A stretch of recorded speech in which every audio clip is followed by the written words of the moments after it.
लड़ने के लिए आया। कह रहा इथियोपियों की सेना वो 10 लाख के करीब थी और वो 10 लाख की सेना के सामने कहता ये बिल्कुल की सेना के सामने कहता ये बिल्कुल टूटा हुआ था। लेकिन उस समय में आशा सिर्फ प्रार्थना कर रहा था। 14 के 11 में कह रहा था कि परमेश्वर कहता मैं तुझे दुहाई देता हूं, जैसे तू सामर्थ्य की सहायता करता है वैसे ही शक्तिहीन की भी सहायता कर।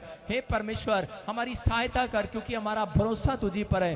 तेरे नाम का भरोसा कि हम हर भीड़ के विरुद्ध आए हैं। तू हमारा परमेश्वर है, मनुष्य तुझ पर प्रबल नहीं होने पाएगा। हालेलुया। उसको आवाज आई कोई मनुष्य तुझसे जीत नहीं पाएगा। याद रखना मैं कह रहा हूं कि इतने लोगों का, बड़े बड़े राजाओं का भरोसा, जिनकी काउंटिंग में जिनके ऊंट बहुत लंबे लंबे थे।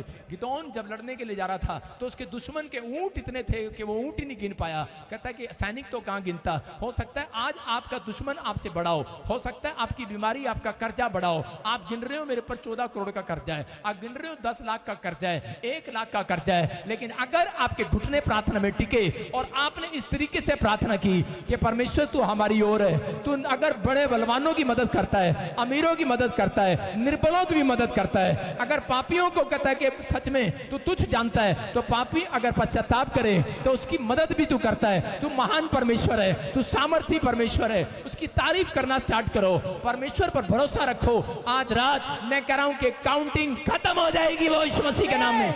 जो काउंट कर रहे हैं अपने हाथ पर, मैं कह रहा हूं आज के बाद वो कर्जा खत्म हो जाएगा, वो लिस्ट खत्म हो जाएगी, वो रिकॉर्ड जल जाएंगे, वो रिकॉर्ड जल जाएंगे। आपके पास रिकॉर्ड होगा समस्याओं का, चलेगा आज रात। वो टेंशनों का रिकॉर्ड चलेगा आज रात। आमीन बोलने